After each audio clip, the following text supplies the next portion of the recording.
are milestones in human progress that mark recorded history. In my judgment, this nation's orbital pioneering in space is of such historic stature, representing as it does a vast advancement that will profoundly influence the progress of all mankind. It signals also a call for alertness to our national opportunities and responsibilities. It requires physical and moral stamina to equal the stresses of these times and a willingness to meet the dangers and the challenges of the future. John Glenn, throughout his life, has eloquently portrayed these great qualities and is an inspiration to all Americans.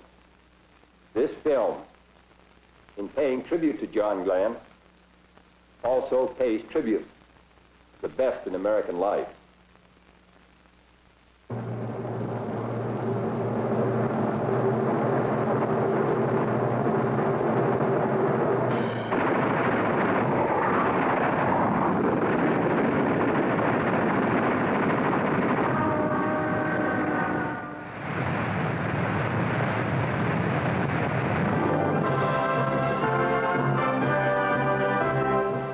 Concord, Ohio wasn't on many maps until February 20th, 1962. It came to fame in a single day with an American adventure that history will call the John Glenn story.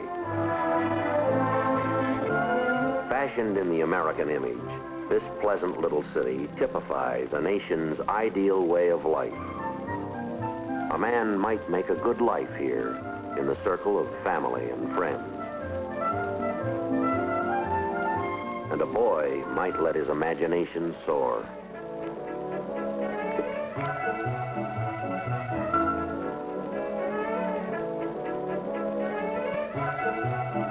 He might explore the wonders of the wide world all about him, life's simple mysteries, with bright discovery daily opening doors to knowledge. He can look away to distant places, to exciting adventures, hidden only by the horizon and the future. Like this boy, like boys everywhere, young John Glenn dreamed of the future as he looked to faraway new frontiers. Why, he might even learn to fly.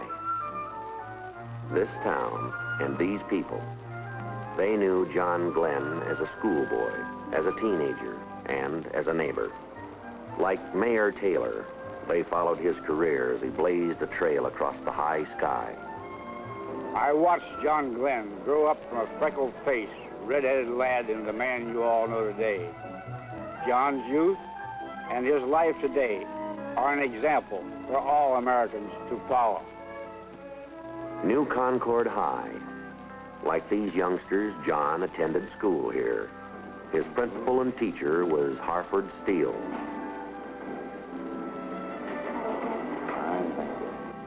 He was an excellent student, and he graduated with honors from our high school. I taught Johnny and hundreds of others that our democracy is a priceless heritage, and that we should preserve, protect, and if at all possible, make some contributions to it. He has made a significant contribution in his mission in space. And this fine new school in New Concord, it's the John Glenn High School, with its first graduating class receiving diplomas. Young John helped his father about this shop when he wasn't in school, or acting as lifeguard in the summer at High Y Camp or at college.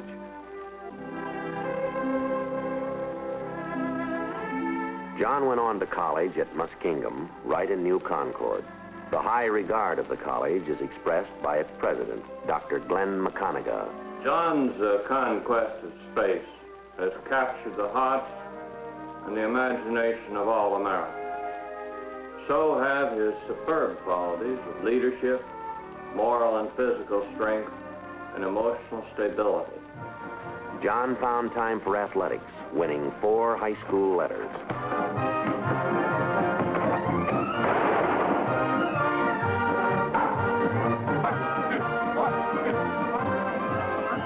Muskingum coach Ed Sherman recalls John Glenn's athletic record.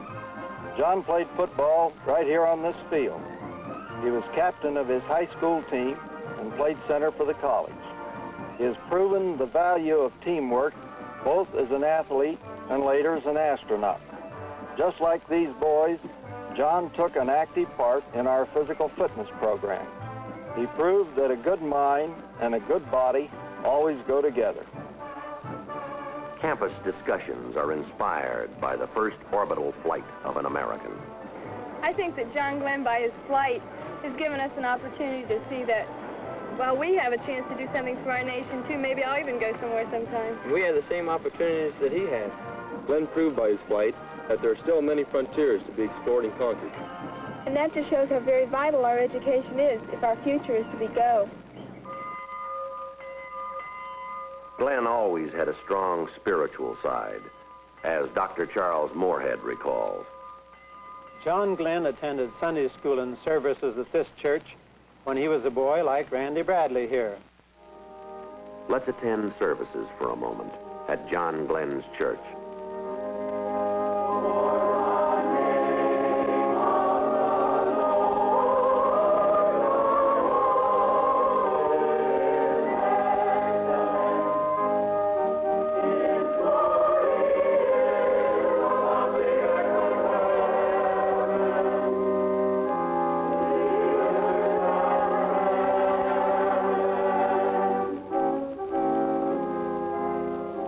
John and Annie were married at this church by Dr. Henry Evans. They made a most handsome couple. John in his Marine uniform, Annie a beautiful, happy bride.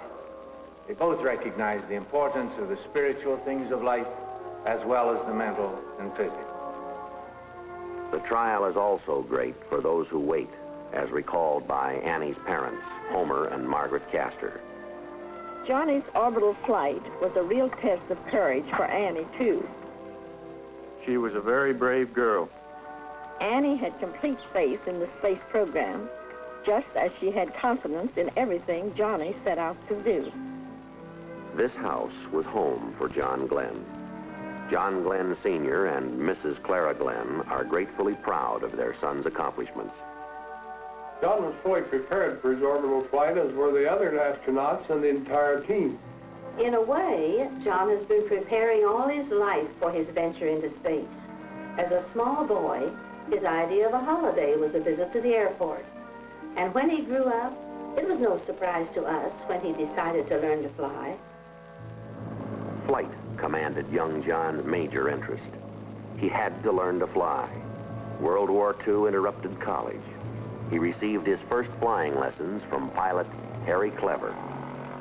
This is John's flight record with my comment after his first flight, which was eager to learn, relaxed, alert, and good coordination.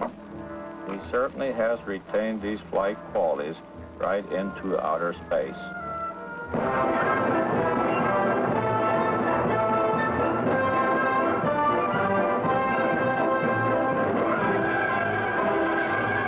Flight training at Pensacola and Corpus Christi. Many aviators have won their wings here. Like these cadets, John went on to Corpus Christi, Texas, to learn about airplanes and navigation, with time also for physical conditioning and sports, and for religious inspiration. Like these naval aviators, to win his wings. The Navy's thorough training prepared Lieutenant John Glenn for wartime action in the South Pacific. Flying 59 missions in Corsairs like these, he joined in blasting enemy targets. Until there was peace, and Glenn returned to Corpus Christi as advanced flying instructor until Korea. Major John Glenn came back to combat to fly 90 missions to shoot down 3 MiGs.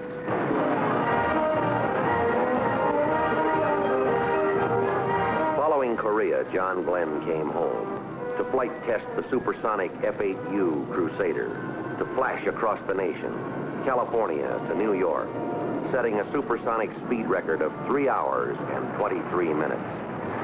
with experimental thrusts toward speed and altitude. The limitations of time and distance were being brushed aside as experimental planes like the X-15 launched from its Air Force mothership rocket to record-breaking altitudes and speeds. Unmanned experimental flights and orbits pressed onward until it was time for man to orbit, until the word was go. Chosen from many Americans who answered the president's call, these astronauts dedicated themselves to study, training, and physical conditioning. With Alan Shepard learning about weightlessness as it will be encountered in outer space, and Gus Grissom becoming acquainted with the stress of greatly increased gravity, as Wally Schirra masters manual spacecraft control.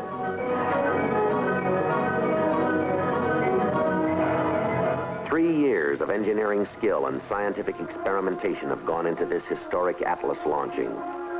Its component parts have come from countless sources, devised and fabricated by many thousands of technicians in hundreds of United States cities. And this, the motive power, carefully raised to position on its gantry. This, the Atlas, with power to develop 360,000 pounds of thrust, with capability to swiftly lift the spacecraft and its passenger as high as 160 miles, to inject the spacecraft into orbit at 17,500 miles an hour. And now the word is go as the spacecraft is lifted into its position atop the Atlas. This spacecraft, 6 feet across at its widest heat shield end, 10 feet tall, built to withstand heat shield temperatures of 3,000 degrees Fahrenheit as the wind rushes by at more than 15,000 miles an hour. As the astronaut prepares for space flight, for adventure into outer space.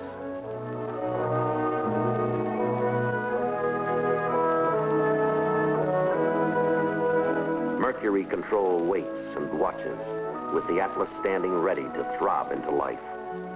Ready. Friendship 7 is ready. And so is John Glenn.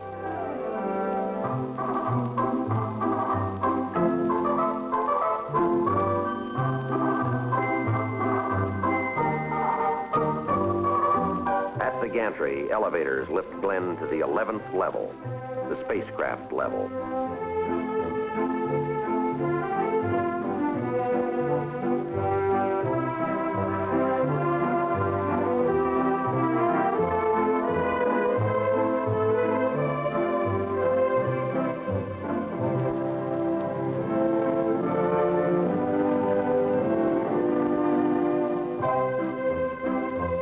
Glenn takes his place in Friendship 7, looking towards the unknown.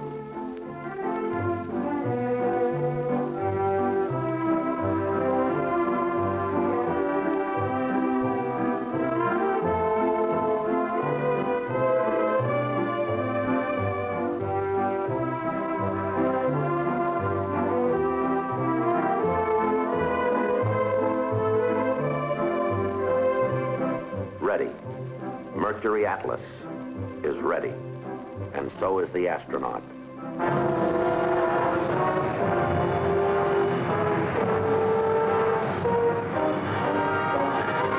The countdown is underway at Cape Canaveral as all the world holds its breath and all the world is witness.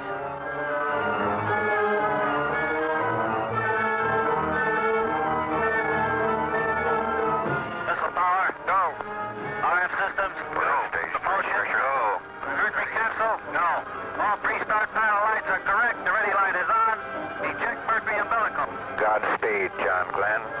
5, 4, 3, 2, 1, 0.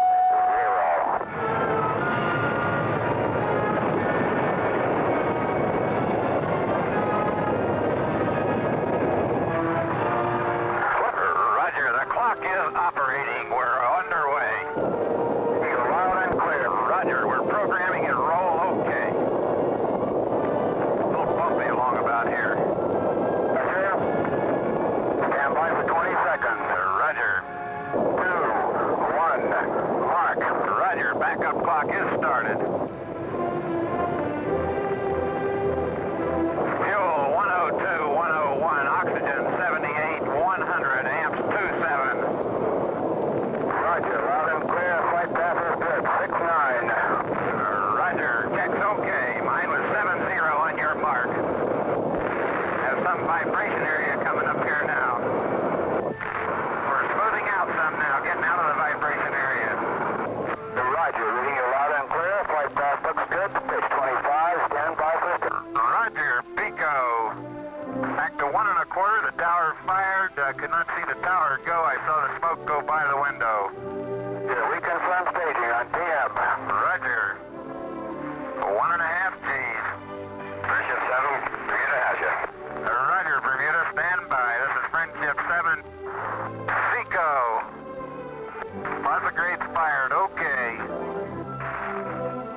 Roger, 0G, and I feel fine. Capsule is turning around.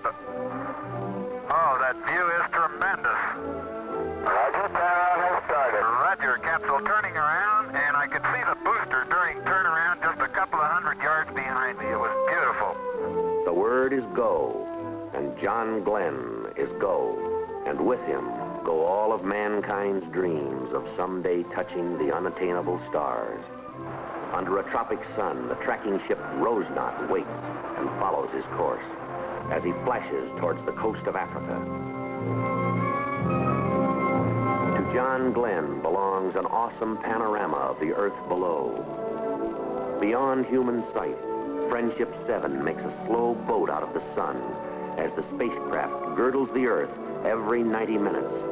Like a shooting star at 5 miles a second, 17,500 miles an hour, John Glenn streaks away from today into the night of tomorrow, racing towards the dawn of yesterday.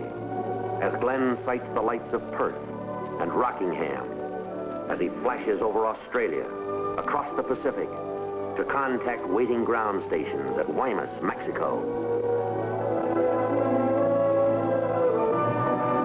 California waits as Friendship 7 streaks home to the land of its origin. An unseen comet lining across the United States in 8 lightning minutes of flight.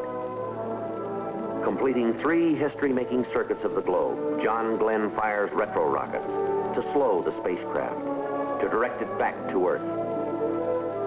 5, 4, 3, 2, 1, fire.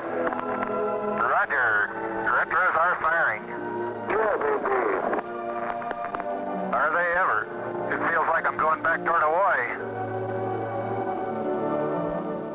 Then the first ominous note, the first warning of possible disaster. A chilling signal flashes an indication that the capsule's heat shield may be loose. The astronaut might perish like an earthbound meteor in 3,000 degrees of re-entry heat without the heat shield. Strapped over it, the retro pack might hold it in place. Cape Canaveral makes the decision. This is Texas Capcom Friendship 7. We are recommending that you leave the retro package on through the entire re-entry. As all the world listens and stands still and helplessly hopes, Cape Control shows the way. Using fly-by-wire control for re-entry, John Glenn rides his craft through the vastness of space towards the curving globe beneath. As science in its amazing exactness selects the Caribbean from all the oceans of the Earth to receive Friendship 7 as it blazes into the Earth's atmosphere. This is Friendship 7, a real fireball outside. A fireball.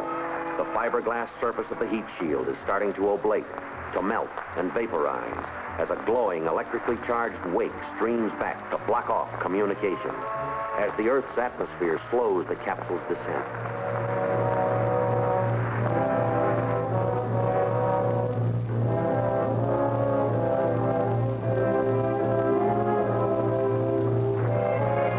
Friendship 7. Stroke is out.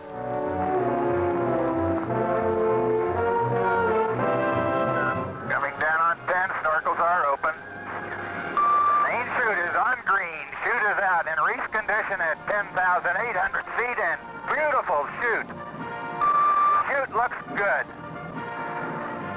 Rate of descent has gone to about 4.2 feet per second. The chute looks very good.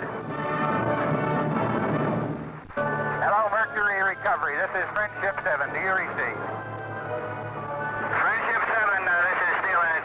Be advised, I have you visually... Roger. What is your estimate on recovery time? Over. Estimating pickup now at 20 minutes. Over. Landing bag is on green. Friendship 7, ready for impact. Almost down. Here we go.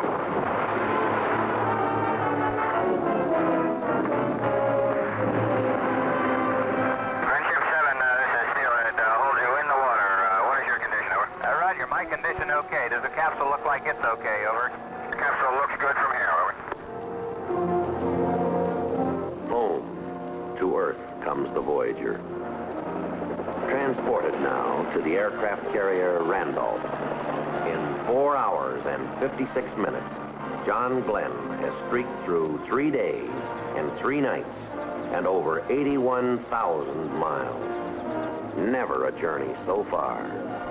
Never a traveler so welcomed by the world.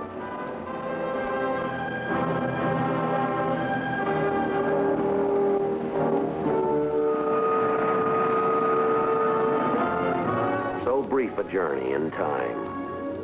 So far the way. So long the hours for those who wait, as Annie Glenn has waited. As all the world has waited. To salute the Glenns with Vice President Lyndon Johnson. As the President of the United States arrives at Cape Canaveral to be greeted with John and Annie Glenn by the cheers of thrilled lines of proud Americans. In ceremonies at Mercury Control Center, President John F. Kennedy presents the NASA Distinguished Service Medal to astronaut John Glenn. As Annie and Lynn and David Glenn proudly share applause with the other astronauts and with the world. As John's parents learn firsthand about Friendship 7. As does Marine Corps Commandant General David M. Shoup and the President of the United States. And this rainy day in Washington is a happy day as the President and the astronaut arrive to drive through rain-washed, crowd-flooded streets to the White House for a reception as John and Annie Glenn with Vice President Lyndon Johnson greet distinguished guests, including astronaut Alan Shepard. Godspeed, John Glenn. Godspeed into the future, into even greater accomplishment, into the hearts of all Americans. Welcome to Washington. Welcome back to this planet.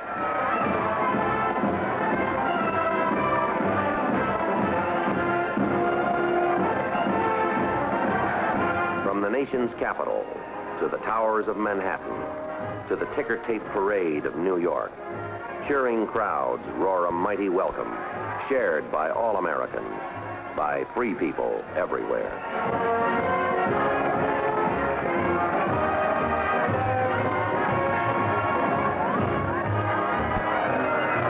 And across the land, the scene is the same, and the heart is the same, as John Glenn comes home to New Concord, Ohio.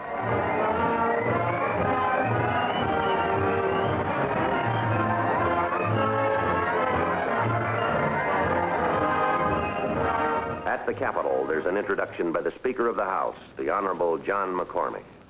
Members of the Congress, it is a privilege, and I deem it a high honor, to present to you a brave and courageous American, a hero in World War II and in the Korean conflict, who recently, in a most notable manner, added glory and prestige to our country, the first United States astronaut to have achieved orbital flight, Lieutenant Colonel John Herschel Glenn, United States Marine Corps. Colonel Glenn.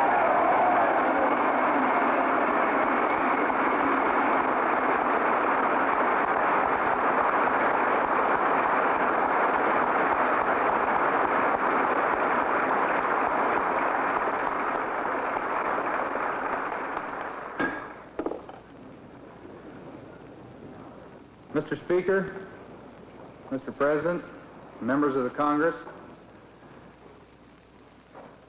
I am only too aware of the tremendous honor that's being shown us at this joint meeting of the Congress today. This has been a great experience for all of us on the program and for all Americans, I guess, too.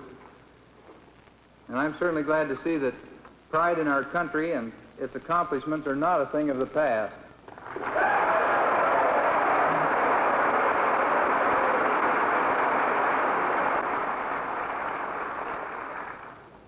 I know I still get a real hard-to-define feeling down inside when the flag goes by, and I know all of you do, too.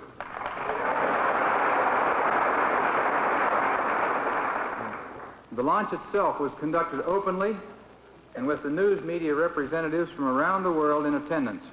This is certainly in sharp contrast with similar programs conducted elsewhere in the world and elevates the peaceful intent of our program.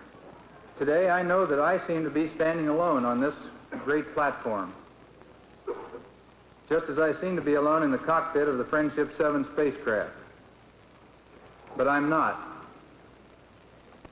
There were with me then and with me now thousands of Americans and many hundreds of citizens of many countries around the world who contributed to this truly international undertaking voluntarily and in a spirit of cooperation and understanding.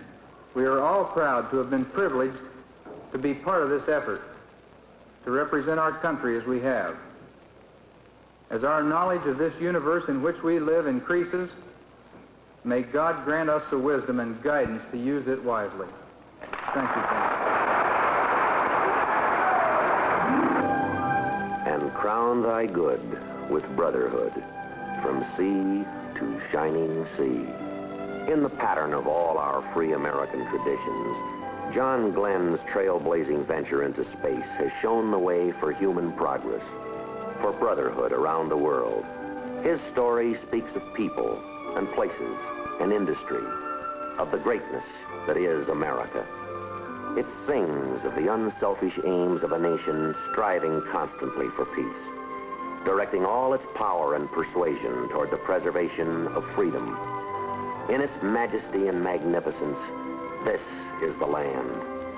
In all their historic greatness, these are the people. And the John Glenn story is their story. It throbs with a nation's restless energy. It soars with the adventurous spirit of Americans everywhere. Across this vast spread land, in all its towns and cities, on all its far-flung farms and ranches, deep in its reaches of forest and plains, of winding roads and rivers, majestic mountains and lakes and sea-lashed shores, people turned their eyes and hearts toward the high sky, sending their hopes and prayers riding through space with John Glenn in Friendship 7, as all the world watched and hoped, with mankind's wonderment about the universe, finding an approach at last toward fulfillment. In the John Glenn story.